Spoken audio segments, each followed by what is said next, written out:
여러분의 구독과 좋아요는 저에게 큰 힘이 됩니다. 레벨 911의 이름은 셋 오브 룰스입니다. 먼저 우리가 한 가지 짚고 넘어가야 할 부분이 있습니다. 언제부턴가 우리는 백룸을 이해하려고 하고 있습니다. 언제부터 백룸이 우리의 머리로 이해가 가능했던 공간이었나요? 백룸이라는 공간을 이해하려고 하는 것 자체가 모순이지 않나 싶습니다. 백룸의 어떤 레벨은 쉽게 이해가 되는 것 같고, 어떤 레벨은 이게 무슨 소리인가, 뭔 뜻인가 싶을 정도로 이해가 불가능한 레벨들이 있습니다. 한 가지 확실한 것은 백룸에서는 그 어떤 것도 보장되지 않고 확신할 수 없다는 것이죠. 백룸에서의 확실은 어쩌면 만약보다 위험하고 확실하지 않을 수 있습니다. 레벨 911은 예상치 못한 새로운 것들을 보여줄 것입니다. 모든 생존자가 살아남고 싶다면 따를 수밖에 없는 일련의 규칙을. 모든 규칙이 이해하기 쉬운 것은 아니며 일부는 전혀 이해가 되지 않을 것입니다. 하지만 어떤 규칙이건 따라야 할 것입니다. 이 레벨은 긴 길의 모습을 하고 있고, 길의 끝에는 호텔이 있습니다. 길에는 풀이 무성한 곳이 있으며 다른 쪽은 나무가 있고, 또 다른 쪽은 어둡고 죽은 덤불과 타버린 풀들만이 존재합니다. 그리고 한쪽은 낡고 썩어버린 목조 건물의 호텔이 있죠. 이 외의 나머지 구역들은 안개로 덮여있어 확인할 수 없습니다. 레벨 911은 에서 특정 버스를 탑승하면 이곳으로 향하게 되는데요. 버스의 목적지는 오로지 레벨 911, 다른 목적지는 없습니다.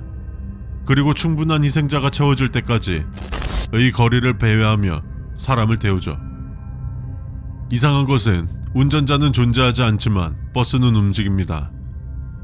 한 번 이 버스에 탑승한 이상 어떤 방법을 시도해도 탈출할 수 없습니다. 버스에 있는 문들은 사용할 수 없고, 레벨 911에 도착할 때까지 창문도 깨지지 않고 문도 열리지 않으며 벽도 부술 수 없습니다. 레벨에 도착하면 여러분들에게 노트 한 권이 제공될 것입니다. 이 노트의 첫 4페이지에는 앞에 언급했던 규칙들이 적혀 있고, 살아남고 싶다면 이 규칙들을 따라야 합니다.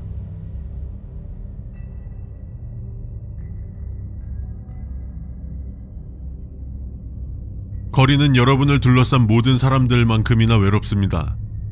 어떤 일이 벌어지기 전 이곳을 떠나십시오. 하늘을 보고 웃으십시오. 아무 일도 일어나지 않는다면 남은 시간 동안 조용히 지내십시오. 찬바람이 몸을 스치는 것을 느낀다면 다른 생존자들과 자유롭게 이야기를 나눌 수 있습니다. 공허 속을 방황하지 마십시오. 그것은 여러분을 갉아먹을 것입니다. 속삭이는 소리는 철저히 무시해 주십시오. 5번까지 읽은 후 정문으로 걸어가면 나머지는 내부에서 안전하게 읽을 수 있습니다. 여러분은 유일한 방문자입니다. 다른 모든 것은 인간이 아닙니다. 모두가 같은 침실을 공유합니다. 침대가 10개 이상 있으면 밤에 돌아다녀도 됩니다. 카펫은 여러분을 걸려 넘어지게 만드는 것을 좋아합니다. 다른 사람이 넘어지는 것을 본다면 웃어야 합니다. 여러분이 이 일을 당한다면 누군가가 지나갈 때까지 일어나서는 안 됩니다. 지하실 문은 항상 닫혀 있어야 합니다. 열려있는 문을 바라봤을 때 갑자기 공기가 차가워지면 거실로 달려가 몇 분간 기다리십시오. 거실로 갈 수 없다면 공기의 흐름이 멈추었을 때 문을 닫으십시오. 가끔 거실에 TV가 켜집니다. 무엇이 틀어져 있던 간 전원을 끄면 안 됩니다. 여기에 있는 영화 중 일부는 매우 섬뜩할 수 있습니다. 호텔에는 많은 계단이 있습니다. 계단들이 비슷해 보이면 계단을 오르지 마십시오. 개 2마리와 고양이 1마리가 항상 있습니다. 개는 항상 함께 걷고 고양이는 멀리서 그들을 따라갈 것입니다. 고양이가 가만히 서 있으면 최근에 누군가가 죽은 것입니다. 개들이 시체를 먹고 있습니다. 개가 고양이를 따라가지 않는다면 그를 찾으러 가십시오. 그는 때때로 길을 잃습니다. 아침에 다른 사람보다 먼저 일어나면 즉시 다른 사람을 깨우십시오. 깨워도 아무런 반응이 없는 것 같다면 다른 사람이 일어날 때까지 다시 잠을 자십시오. 죽은 사람을 포함하여 모든 사람이 아침 식사를 할 수 있습니다. 그들의 음식을 먹지 마십시오. 개와 고양이도 여러분이 식사를 할 동안 같이 식사합니다. 그들을 방해하지 마십시오. 밤에 고양이가 침실에 있는 모든 사람과 함께 있었다면 쓰다듬을 수 있습니다. 고양이는 여러분이 알지 못하는 사이 여러분을 구했습니다. 소지품을 챙기고 떠날 때만 위층으로 가십시오. 밤 12시까지 나가지 않는다면 다음 날까지 실내에 있어야 합니다.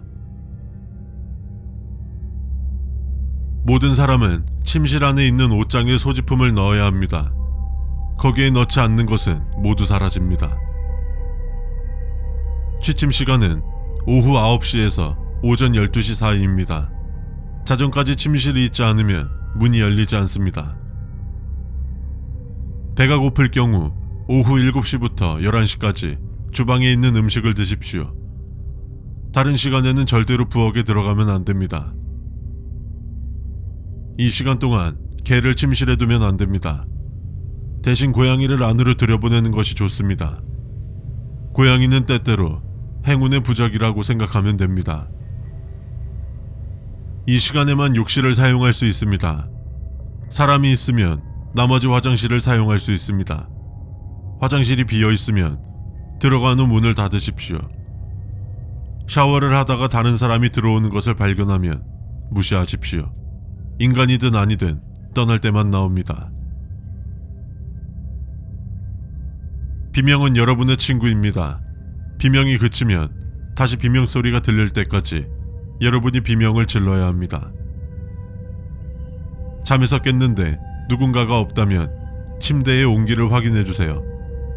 차갑다면 그 사람은 죽은 것입니다. 모든 사람은 적어도 1시간은 자야 합니다. 악몽은 실을 위한 충분한 공간을 원합니다. 창문 밖의 하늘이 빨강색이면 무슨 일이 있어도 즉시 침대로 돌아가서 잠을 자거나 잠든 척을 하십시오. 만약 문이 열리면 다시 닫힐 때까지 움직이지 마십시오. 그리고 즉시 누군가가 없어졌는지 확인해야 합니다. 문을 두드리는 소리는 무시하십시오. 그들은 좋은 잠자리 친구가 아닙니다. 누가 뭐라고 하든 오전 6시까지는 침실 밖으로 나가지 마십시오. 모든 규칙을 이해하려고 하지 말고 살고 싶다면 따라야 합니다.